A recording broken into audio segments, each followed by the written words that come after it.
At the time you're watching this video, me and the wife are somewhere in Florida. So make sure you hit that like button, make sure you hit that subscribe button, and make sure you come and watch what videos I end up posting on this channel from our Walt Disney World vacation.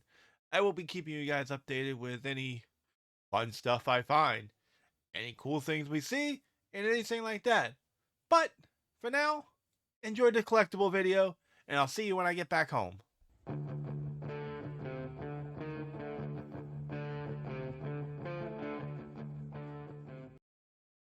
So today we're back with a video that's a little different. It's not a collectible, but it's talking about collectibles. And I just kind of wanted to share my opinions with you guys on some things. So Funko collectors keep hearing this over and over and over and over and over and over. Things we hear are Funko's dead. Funko's are the next Beanie Babies. Why are you buying that garbage? Yada yada yada. Blah blah blah.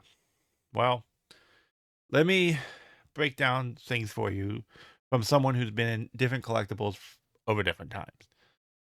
So let's first talk about the 90s baseball cards, 80s and 90s baseball cards. You guys remember those? They were overproduced. We went from these massive Grail cards to 80s and 90s where companies were producing way too much. And most of those cards from that time period are now worth pennies on the dollar. There's some out there that people think are rare, but they're really not. They're paying more for them, but whatever. And there's some error cards out there. Of course, there are some other cards out there that maybe won a production that shouldn't have won a production, and then different versions of cards that may be a little bit rarer than other versions of the card. But that's kind of like a chase and a common type deal. And then we swung into cards being numbered, a little more short printed, a little bit more expensive, stuff like that. So stuff started. So they went from here down to there, and then they started creeping back up. Then we got the numbered cards. Numbered cards were the best thing to ever happen to baseball cards. When they did numbered cards, memorabilia cards, autographs, stuff like that, best thing to ever happen to baseball cards. And the card manufacturers realized that, and then we saw too many memorabilia cards. Some memorabilia cards went from $20, $30 cards to $5 cards. And some of them you can't get with. By the time I left the hobby, I was selling memorabilia cards for like $2 a piece. I was selling boxes of memorabilia cards for $1 a card. Like, you could not get rid of them. Didn't matter. They made way too many of them. And the same thing with autographs. Autographs were guaranteed 50, 60 bucks every time because there's so few of them. And then by the time I left doing the side stuff with the baseball cards, you had a bunch of autographs you could not get $5 for. Because they were having everybody sign. They were having everybody sign a bunch of them. And nobody cares. So memorabilia cards are no longer hits. Autographs were just the hits, the better hits, because they were worth a little bit more. People wanted autographs. They didn't want the memorabilia anymore because also memorabilia cards were like no longer game used. It was event used or player worn or whatever nonsense they came up with, which dropped the value plus the overproduction.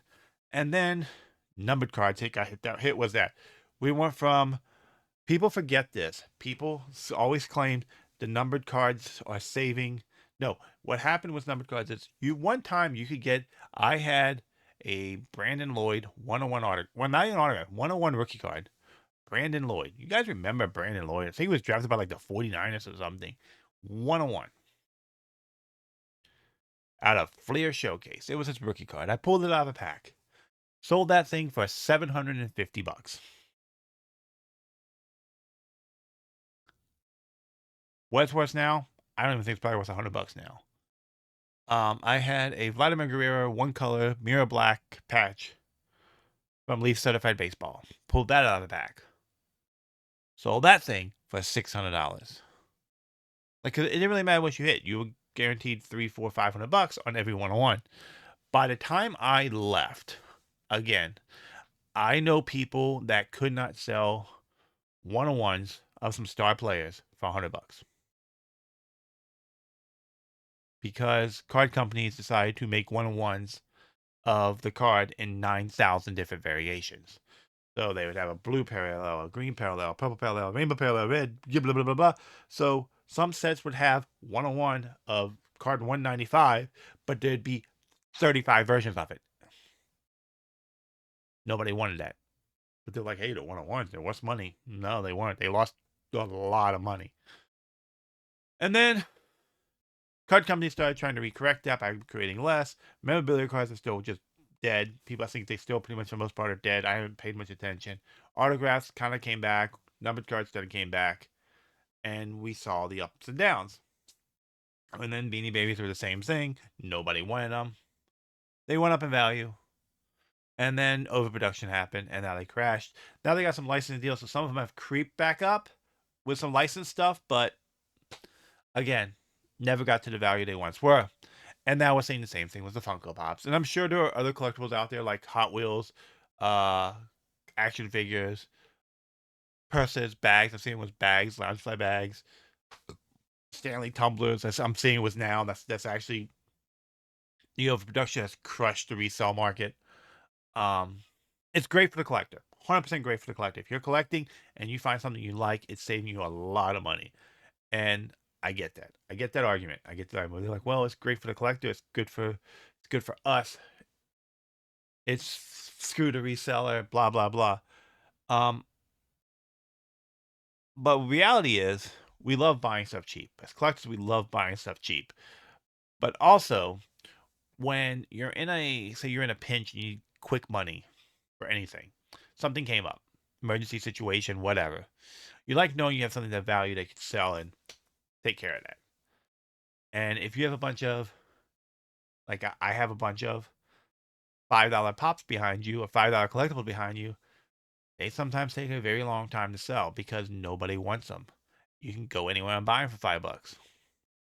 So collectors want to buy things cheap and they complain about resales, but at the same time, they like knowing hey, they have something worth of value in their collection. So I personally think Funko is looking at that right now.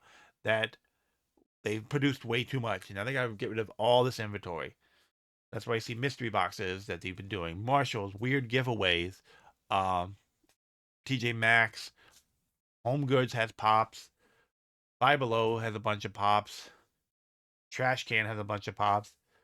You see a bunch of weird stuff getting blown out, dollar stores, stuff like that, because they made way too much way too much stuff for a time period, and it'll take a long time for that to be recorrected. It's not going to happen tomorrow. It might not even happen next year.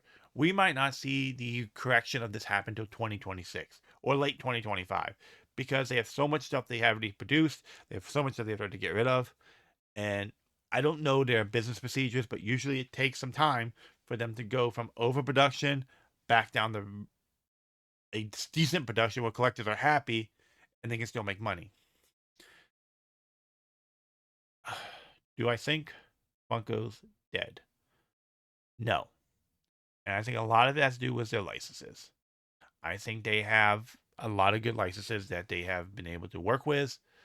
Um, I think they see what's selling, what's not selling. They're starting to recorrect. They recorrect. I think if the recorrection doesn't work though, we might see what happened in sports cards, a major reduction. And a major reduction in just stuff in general. Company licenses being lost, companies not renewing licenses, stuff no longer being made. Some of your favorite characters may no longer exist in Funko Pop form. They might go back to like kind of square one type deal, and they may never try to get 35 licenses. They may stick with like 4. So if you're like, say, a Marvel collector, you may lose X-Men. I don't know. I know it kind of happens because I know what happened with baseball cards that baseball licenses were not renewed because companies either didn't want to or things were broken. A lot of different reasons things change. But that all being said, still I'm going to tell you right now, go buy what you love. I don't care if it's a bag, if it's a cup, if it's a Funko, if it's a baseball card, a football card, a collectible toy, a random figure, doesn't matter. Doesn't matter if it's going to be worth $1 million one day or be worth $5 even though you paid 15 for it. Buy what you like. Always buy what you like. I've said it before. I keep trying to enforce this on people that you should always buy what you like. Too many people have their head wrapped in this. What's it going to be worth in the future? Don't worry about that. If you go out and you see Boba Fett Funko Pop that you enjoy, and you're like, I like that. I like to have that in my Star Wars collection. I have a small Star Wars collection. I'd like to have that in my Star Wars collection. Buy it. Doesn't matter. Just go buy it. Don't worry about the resale. Don't worry about it. Just buy it because you said you like it. I mean, that's kind of where I am with some of my like stuff. Like this one. This is people ask me all the time, "What's your favorite pop?" And it's honestly this one. This one I keep out on my desk all the time. I absolutely love this pop. This pop has been on clearance, and I think it was Hot Topic. I have. They can't get rid of these. I absolutely love it. It's one of my favorite pops. It's the reason I keep it on my desk. It's out of the box because I like to look at it, and I keep them right there on my desk. Some people go, "What's your favorite Funko Pop?" I always pull this out. It's such a cute pop, and it like, and I like it for a couple of reasons. One, I love Winnie the Pooh, and my wife always jokes around with me. Because she's like, Pooh likes crop tops, and me when I'm home, I'm relaxed, I'm comfortable. My shirt comes up over my stomach. Yes, I got a belly, and my wife will go, Pooh likes crop tops, so do you, type thing. So it kind of is like a sentimental type thing. So this is a pop that I always find, heartwarming, touching. I look at it, I go, no matter what happens in life, things will always get better as long as you have your best friend with you. And that's the other thing. Um, Sentimental moment. I lost my best friend, so my wife is my backbone no matter what. But my high school best friend I lost, and it kind of reminds me of the good times that we had too. So, again, always, always, always buy what you like, buy what you enjoy, buy things that mean something to you. I said it before. I've said it in other videos. The American Tail series I need to go buy, because American Tail was like my childhood cartoon. I don't care that they're all commons. American Tail was my childhood. I had five old stuffed animals as a kid. I need those Funko Pops. Um, there were 840 right now, but I really need to not buy anything before I get back till I get back from vacation. But I really want those pops. Like just everything about American Tail was my childhood. So I need to get those. Again, this stays on my desk. This is my current favorite Funko Pop. It might lose out to Fivel, but when I get it, but right now, this is my pop for my collection. And anyway, so to sum up me babbling for 15 minutes, don't worry about prices. Just don't do it. If you worry too much about prices, you're gonna miss out on something that may mean the world to you. Buy what you like, buy what you enjoy. Don't worry about the resale. If it becomes collectible in a Grail later on, it becomes a collectible in a Grail later on. Most people that got into this early on, they bought something they liked, they didn't expect it to be $1,000 Grail 10 years down the road. So continue to buy the things you enjoy. I don't care what you collect, just enjoy it, have fun doing it, and share with everybody. You know, I make these videos because it's me sharing my collection with you guys. And I love sharing this stuff with you because some of this stuff you may have never seen, some of the stuff you may knew existed or have seen and go, oh, I wish I got that. Oh, look, a video on it. Let's look at it again because I enjoy. I need to go. I need or you come across my video and you go, crap, I forgot that was out. I need to go buy one. So anyway, I show you guys what I enjoy. I hope you guys are doing the same thing and just enjoying collecting. But that's all I got for you guys today. It's a little different video with a little bit of a heartfelt message. But anyway, you all take it easy. We're still down in Florida. I hope to see you guys when I get back. Until next time, take care. Peace.